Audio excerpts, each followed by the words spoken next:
Hi, Jenny here. Today I am going to be talking about dilators and how they might be able to help prevent scar tissue or strictures from after having radiation or abdominal surgery.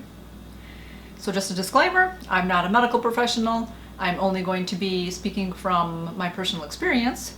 But if any of this information does resonate with you, then please go talk to your doctor or seek out a pelvic floor therapist.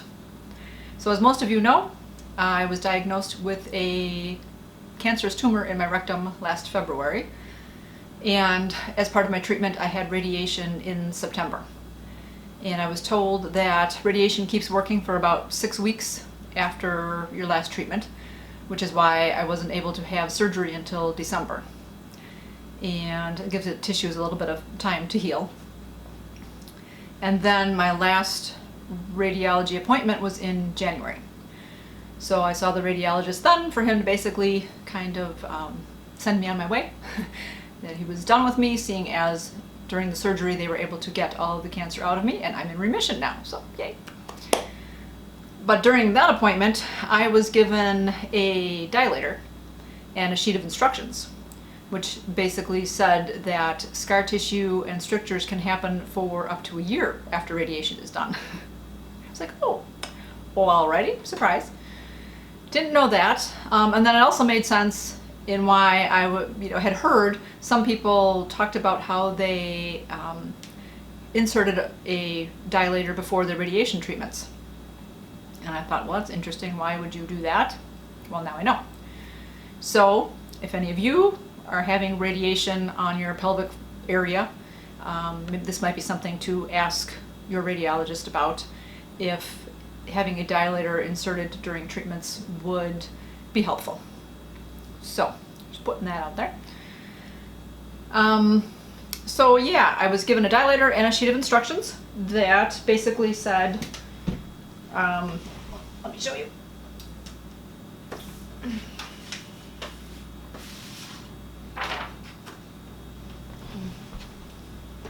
So I have my sheet of instructions, little dilator, came in a box.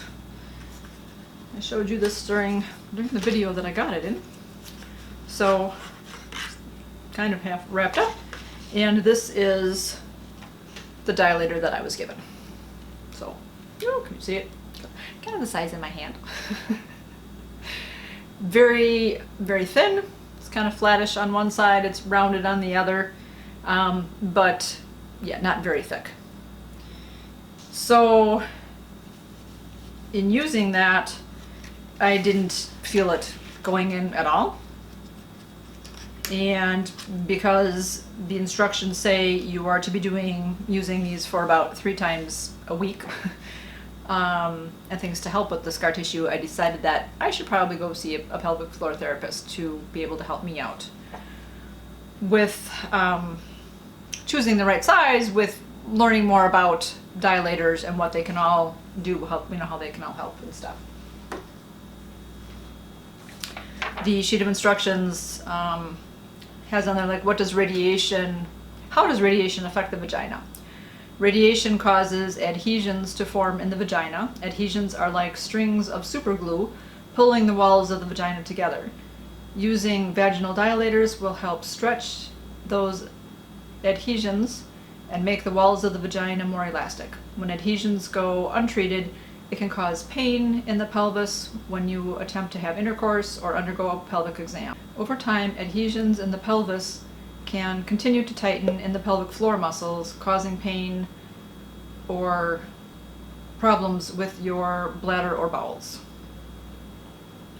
When to use vaginal dilators, begin using the dilator after your 4-week follow-up. You will use the dilator or have intercourse 3 days a week to maintain the health of the vagina, or as long as vaginal exams are needed.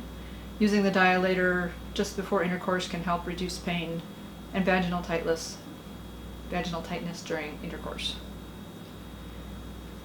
So, because the small dilator didn't work, I know there are other sizes out there that you can buy. There are different kits you can buy that have multiple dilators in a box. And so they range from small to large.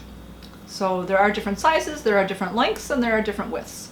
So seeing as that dilator was too small for me, I decided that I should probably see a pelvic floor therapist to be able to help me out with everything in the pelvic area, because I know that they don't only do the dilator type work, they also work on the abdomen and the abdomen area and help strengthen that area. Because as they say too, the strictures can affect the vaginal area, the rectal area, and like the bladder. Which also makes sense why in every appointment the doctors were all like, and how's your urinating going? I was like, oh, urinating is fine. Well, now to find out that you can get strictures on that area too. And in reality, when I did have one blockage in the intestines, and I went to the emergency room for that and had a week-long hospital stay. And during that, it was mentioned that there may be adhesions on my small intestines. So it affects all that, which again is why they want you moving. As a side note, why after surgery they kind of want you moving, because again, it affects the whole body, all that internal stuff. So in any case, dilators. Dilators are used for multiple purposes. As I said, there are vaginal dilators and rectal dilators.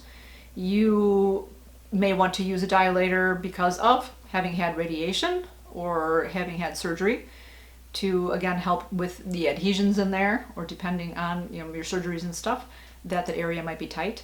You may just be tight because that's the way you were born. It could be something happened to you and that area has tightened up.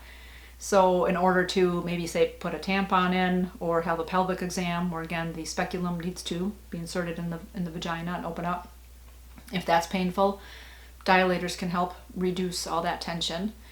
If by chance you were in a car crash and you had to have, again, like abdominal surgery because of the strictures and stuff that can happen, you may need a vaginal or a rectal dilator. What else? Obviously for sexual intercourse, if that's painful, these can help reduce the pain for that. And for the rectal dilators, if you have anal fissures or constipation, this can also help with that. So again, there are many reasons of why you might want to use a dilator and how it can help you. The dilators are made out of different materials. So the main ones are like silicone or metal. Silicone ones obviously just seem a little more natural and comfortable looking and stuff. They could come in different colors. So it makes it not so scary. And the silicone ones also will be more, a room temperature. They'll be warmer. The metal ones could be really cold and uncomfortable.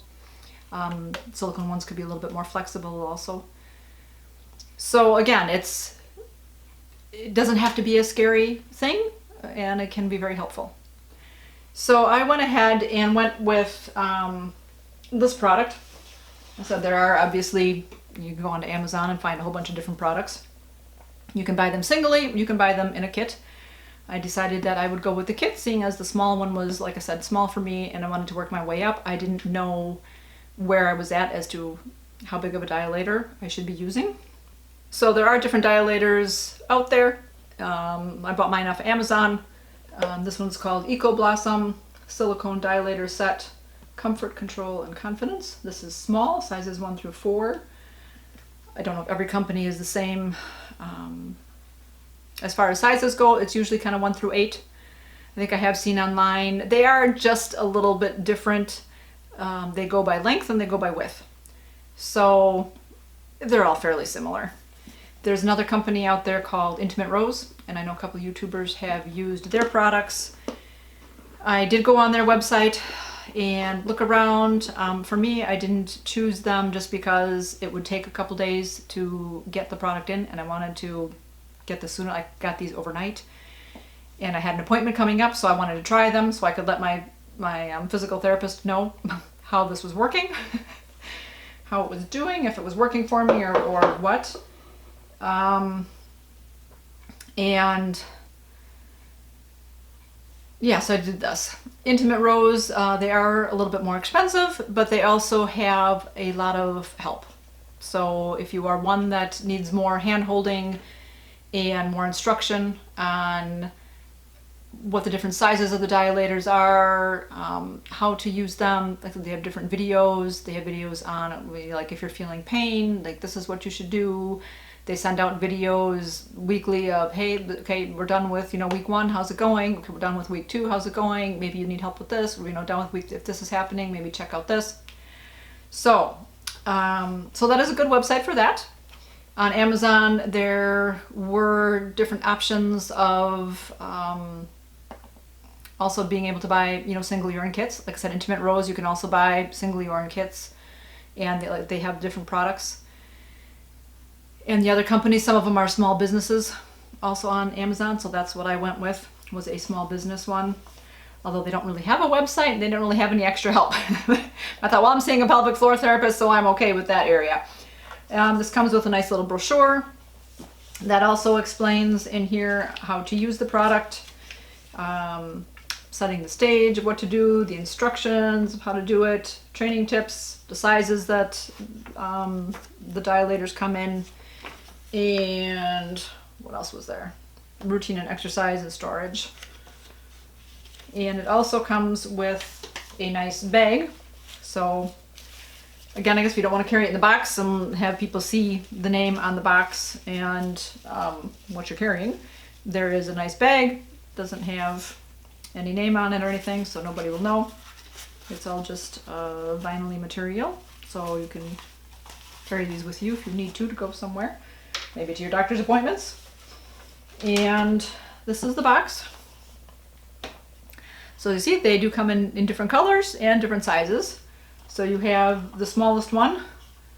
So depending on, again, where you're starting at, you may need something smaller, just kind of like what my doctor had given me, is a very small one. It's flat, it's silicone, it's bendable, so again, very comfortable. And so an area that you can hang on to, so when you're utilizing them, you can do that. Like I said, some companies then offer a handle.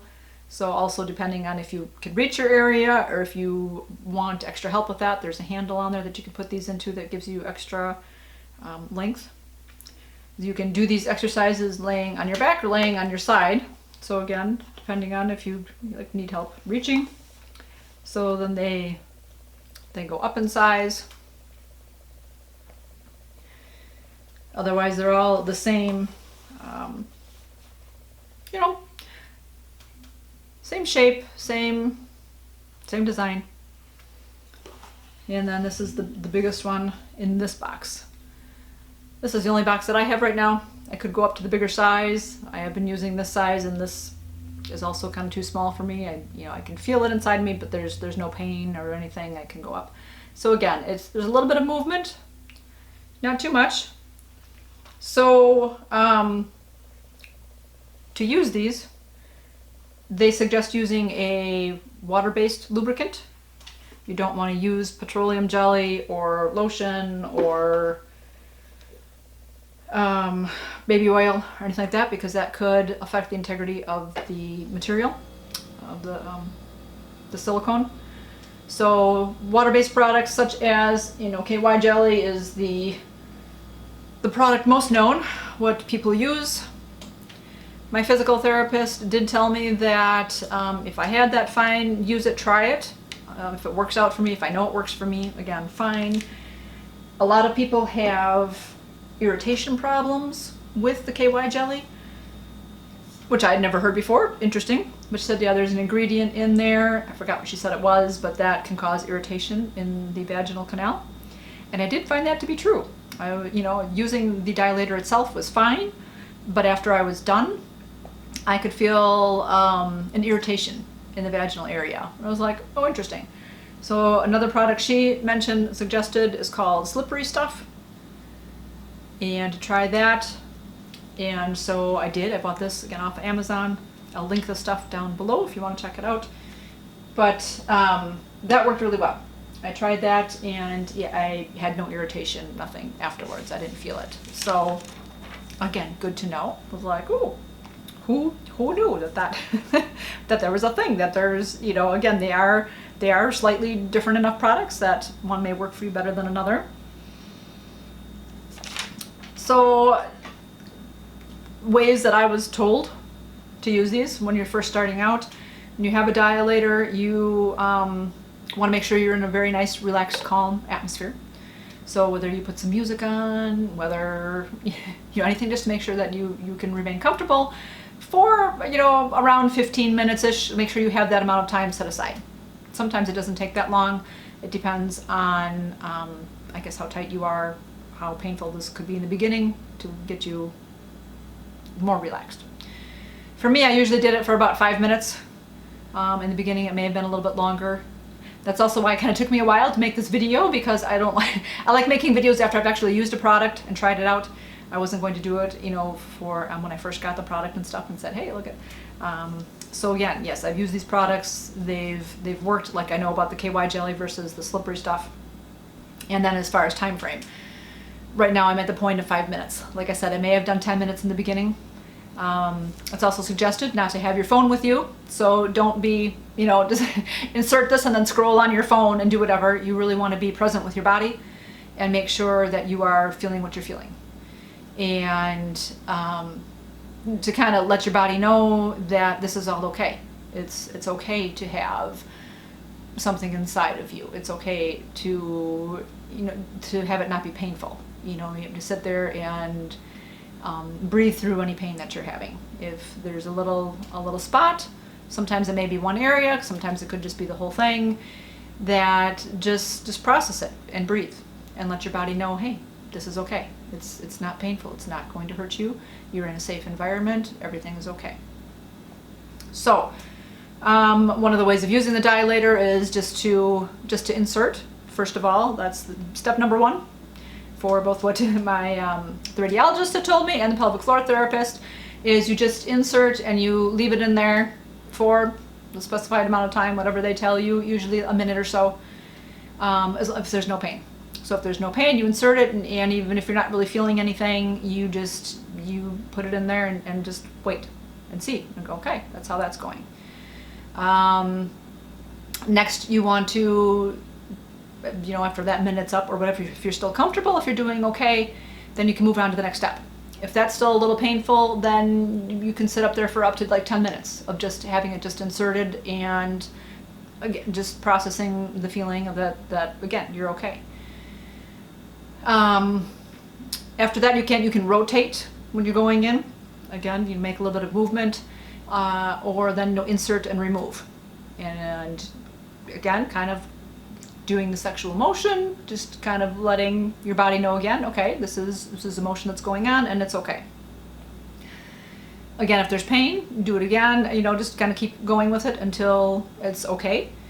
Do deep breathing. You can just concentrate on, when you're breathing more, I guess it helps, release any pain that you're feeling.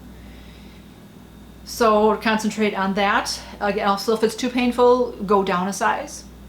And same thing. You may be thinking, okay, you're down a size and it's not, working so much, you're not feeling anything, and you go up a size and it's like, oh, really feeling that. So again, work slowly. Either just do the insertion and then come out and then do the smaller size again and do the motions to just get your body again used to, again, this is all okay. Then the next time, go back up to, the bigger size again and try it again. Take your time. Again, this isn't a marathon. This isn't a sprint, I should say. It's not a short race. This is something that's going to help you for the rest of your life. That if you work through this and get your body to a comfortable state, then there you go. It'll be good.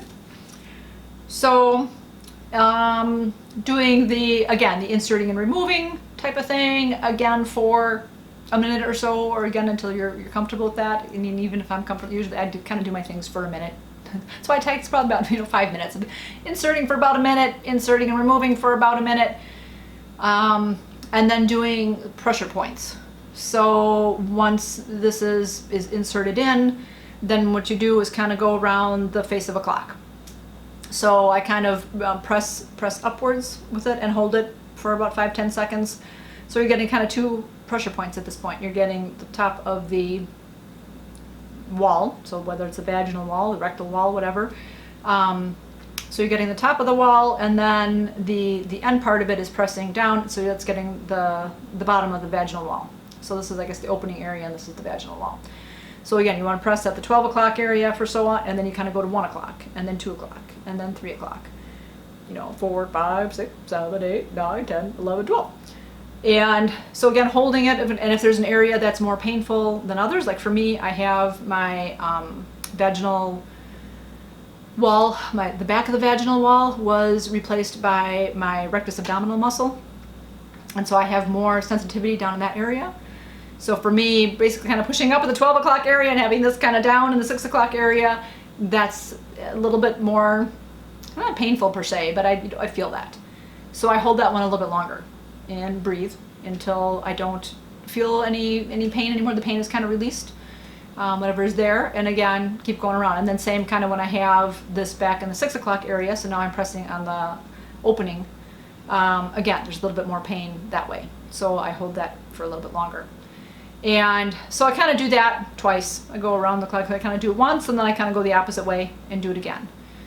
And then just because for me with my body and my, the rectal area being scar tissue, I then also just use my finger and I go around the opening just again to check for any pain points, to do pressure. So again, with the vaginal opening, and I'll do pressure points with my finger. And as my pelvic floor therapist told me, okay, if I feel an area that's a little bit pain, breathe. Just hold it and breathe. And then I'll go down to where the rectal area is with that scar tissue, and same again, I'll put some pressure points on there and breathe. Just make sure. So it's gotten a lot better. Again, I am 6 months out from surgery, and finally the last couple of weeks, I'm finally feeling better. I'm finally feeling less pain and all of that. So for me, I was thinking again, I'm like, yeah, even the vaginal area for if you've had children and you've had an episiotomy, so that that area was kind of cut between the vaginal hole and your anus. Again, that could be a reason for getting strictures and scar tissue and having pain. So the dilators can help with all that again to get that area back to normal, so it's not painful for you, just for walking, for intercourse, for whatever, using sex toys. Dilators can be used for either. Obviously there are vibrators out there that are more sex toys. These are kind of more medical equipment. I think that's part of what the Intimate Rose part of their site is that again these are used medically to again help you get your body back into normal shape. So my instructions were to use the dilators 3 times a week or have intercourse once a week for up to a year. That way it keeps everything all elasticy and supple and keeps the strictures from forming. And preferably to do it every other day. You don't want to do it like 3 days in a row, just because that way gives the body kind of time to relax and heal, and then to do it again and let them know, oh, okay, we're doing this again, everything is okay. So yeah, these have helped me out. I don't really have much pain in that area anymore. And I'll be doing this for the next 6 months just to make sure that no strictures will be forming. So I hope you found this information helpful. So whether it is something for you, or if you know somebody that this could help, please tell them to go see their doctor and have them recommend a pelvic floor therapist that they can see and hopefully get the help that they might need. So on that note, I hope that you guys are all healthy and doing well, and keep it positive. Go make it a great day. Bye-bye.